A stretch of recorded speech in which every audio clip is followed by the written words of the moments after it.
അപ്പോൾ നിരുപദ്രവമായ രീതിയിൽ ഒരു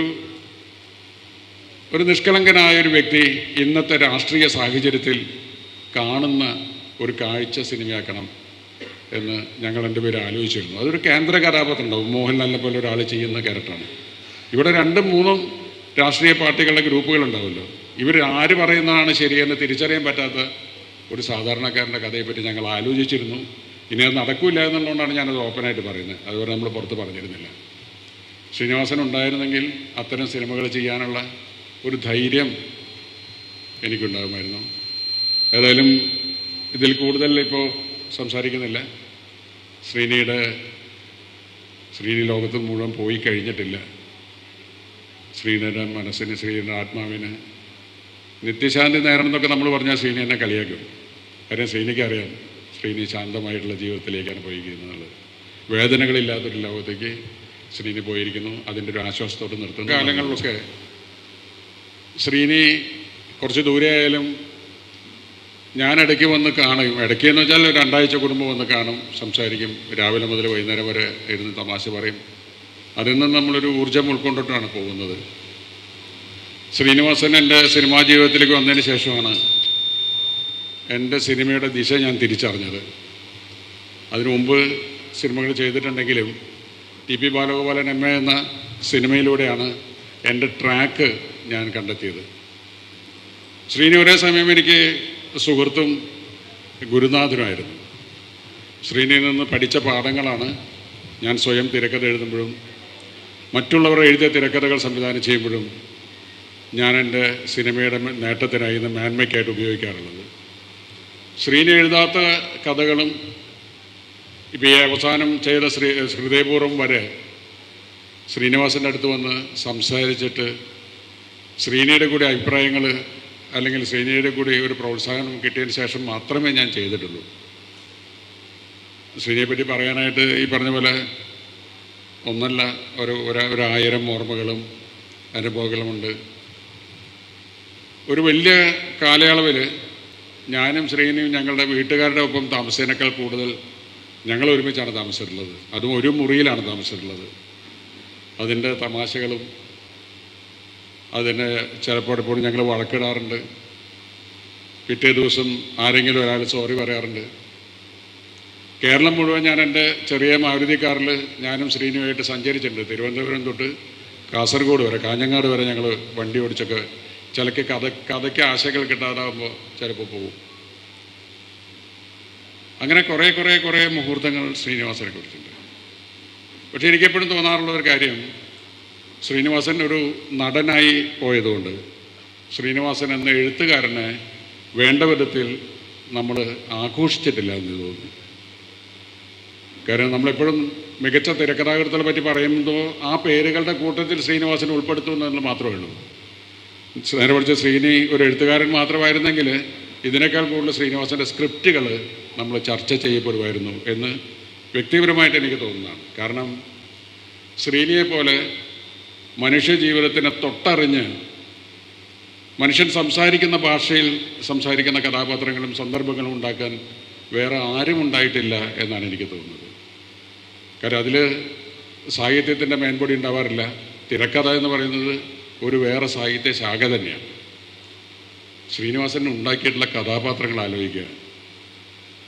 വടക്കുനോക്കി യന്ത്രം, ചിന്താവശ ശ്യാമള, സന്ദേശം, തലയണമന്ത്രം, വരവേൽപ്പ്, നാടോടിക്കാറ്റ്, എത്ര വെറൈറ്റി ക്യാരക്ടേഴ്സ്. ശൂന്യതയിൽ നിന്ന് പോലും ശ്രീനി നർമ്മം ഉണ്ടാക്കും.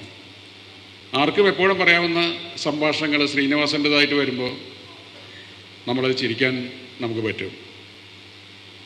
എന്താ വിജയ നമുക്ക് ഈ ബുദ്ധി നേരത്തെ തോന്നാതിരുന്നത്? എല്ലാത്തിനും അതിൻ്റേതായ സമയമുണ്ട് ദാസ. വളരെ സിമ്പിൾ ഡയലോഗാണ്.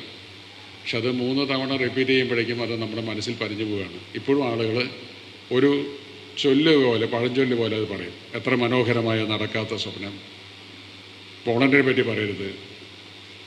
ആ 2 പാർട്ടികൾ തമ്മിൽ പ്രഥമദൃഷ്ട്യ ഒരുമിച്ചാണെങ്കിലും അവർ തമ്മിലുള്ള അന്തർധാര സജീവമായിരുന്നു. ഇതൊക്കെ എത്ര വർഷങ്ങൾ കഴിഞ്ഞാലും നമ്മൾ കേൾക്കുന്നതാണ്. അതോടൊപ്പം തന്നെ ഇപ്പോൾ ശ്യാമളയിലെ ജീവിതം, വടക്കുനോക്കിയറ്റത്തിലെ ജീവിതം, എൻ്റേതല്ലാത്ത സ്ക്രിപ്റ്റുകൾ ഇപ്പോൾ ചമ്പക്കുളം തച്ചനും മഴയത്തിന് മുമ്പ് ഒക്കെ എഴുതുമ്പോഴുള്ള വേറെ വെറൈറ്റിയുള്ള ശ്രീനിവാസൻ.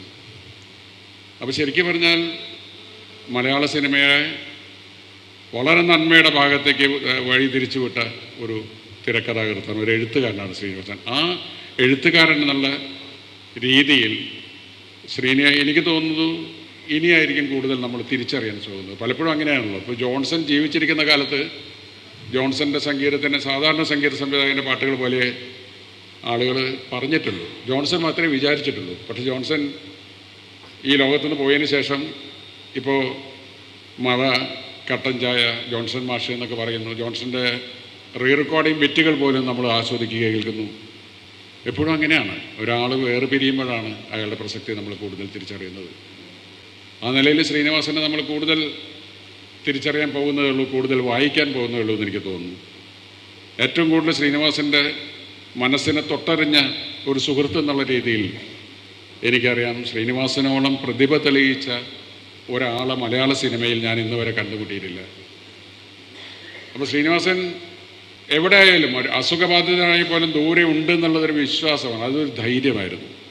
ആ ധൈര്യമാണ് ഇന്നത്തോടെ നമുക്ക് നഷ്ടമായിരിക്കുന്നത്. ഞാൻ ഈ കുറച്ച് ദിവസങ്ങൾക്ക് മുമ്പ് പോലും ശ്രീനിവാസനായിട്ട് ഫോണിൽ സംസാരിച്ചിരുന്നു. അതിന് തൊട്ട് മുമ്പ് പലപ്പോഴും ഒരു 2 ആഴ്ച കൂടുമ്പോൾ എപ്പോഴും ഞാനിവിടെ വരുമായിരുന്നു.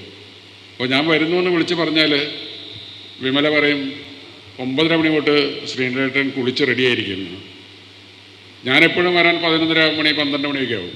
വന്ന ഉടനെ എന്നെ ചീത്ത പറയും, നിങ്ങളെന്താണ് രാവിലെ വരാമെന്ന് പറഞ്ഞിട്ട്. ഞാൻ പറഞ്ഞു, ഞാൻ അന്തിക്കാട് നിന്ന് കാർ ഓടിച്ച് ഇവിടെ വരെ എത്തണ്ടേ ശരി. പക്ഷേ അത് കഴിഞ്ഞ് നമ്മൾ കുറേ തമാശ പറയും, ചിരിക്കും. തിരിച്ചു പോകുമ്പോൾ എനിക്കും ശ്രീനിവാസനും ഒരു ഊർജം കിട്ടും. ഞാൻ മനസ്സിലാക്കിയെടുത്തോളം സമൂഹത്തിന് ഇത്രയും കൂടുതൽ നിരീക്ഷിക്കുന്ന ഒരു വ്യക്തിയില്ല. എഴുത്തുകാരനോ തിരക്കഥാകൃത്തോ നടനോ എന്നുള്ള പോട്ടെ, ഒരു വ്യക്തി നമ്മുടെ നാട്ടിൽ നടക്കുന്ന എന്തൊക്കെയാണ്, അതിലെ അപാകതകൾ എന്തൊക്കെയാണ്, പൊളിറ്റിക്സ്, സാംസ്കാരികം, സാഹിത്യം എല്ലാം.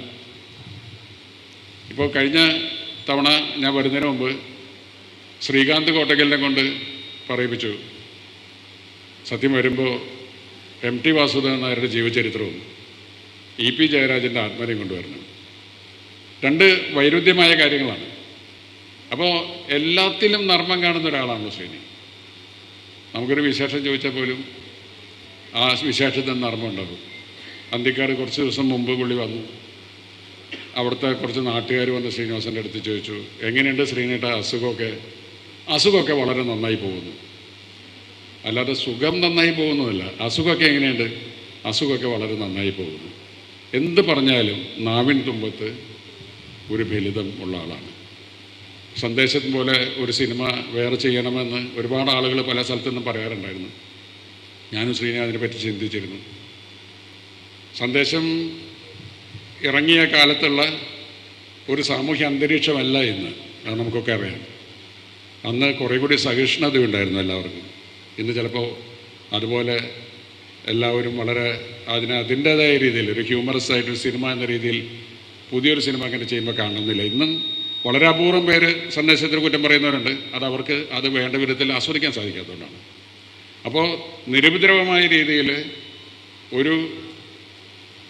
ഒരു നിഷ്കളങ്കനായ ഒരു വ്യക്തി ഇന്നത്തെ രാഷ്ട്രീയ സാഹചര്യത്തിൽ കാണുന്ന ഒരു കാഴ്ച സിനിമയാക്കണം എന്ന് ഞങ്ങൾ 2 പേരും ആലോചിച്ചിരുന്നു. അതൊരു കേന്ദ്ര കഥാപാത്രം ഉണ്ടാവും, മോഹൻലാലിനെ പോലെ ഒരാൾ ചെയ്യുന്ന ക്യാരക്ടറാണ്. ഇവിടെ 2-3 രാഷ്ട്രീയ പാർട്ടികളുടെ ഗ്രൂപ്പുകളുണ്ടാവുമല്ലോ. ഇവർ ആര് പറയുന്നതാണ് ശരിയെന്ന് തിരിച്ചറിയാൻ പറ്റാത്ത ഒരു സാധാരണക്കാരൻ്റെ കഥയെപ്പറ്റി ഞങ്ങൾ ആലോചിച്ചിരുന്നു. ഇനി അത് നടക്കില്ല എന്നുള്ളതുകൊണ്ടാണ് ഞാനത് ഓപ്പണായിട്ട് പറയുന്നത്. അതുവരെ നമ്മൾ പുറത്ത് പറഞ്ഞിരുന്നില്ല. ശ്രീനിവാസൻ ഉണ്ടായിരുന്നെങ്കിൽ അത്തരം സിനിമകൾ ചെയ്യാനുള്ള ഒരു ധൈര്യം എനിക്കുണ്ടാകുമായിരുന്നു. ഏതായാലും ഇതിൽ കൂടുതൽ ഇപ്പോൾ സംസാരിക്കുന്നില്ല. ശ്രീനി ലോകത്ത് മുഴുവൻ പോയി കഴിഞ്ഞിട്ടില്ല. ശ്രീനിയുടെ മനസ്സിന്, ശ്രീനിയുടെ ആത്മാവിന് നിത്യശാന്തി നേരണമെന്നൊക്കെ നമ്മൾ പറഞ്ഞാൽ ശ്രീനി എന്നെ കളിയാക്കും. കാര്യം ശ്രീനിക്ക് അറിയാം ശ്രീനി ശാന്തമായിട്ടുള്ള ജീവിതത്തിലേക്കാണ് പോയിരിക്കുന്നത്. വേദനകളില്ലാത്തൊരു ലോകത്തേക്ക് ശ്രീനി പോയിരിക്കുന്നു. അതിൻ്റെ ഒരു ആശ്വാസത്തോടെ നിർത്തുന്നു. നന്ദി, നമസ്കാരം.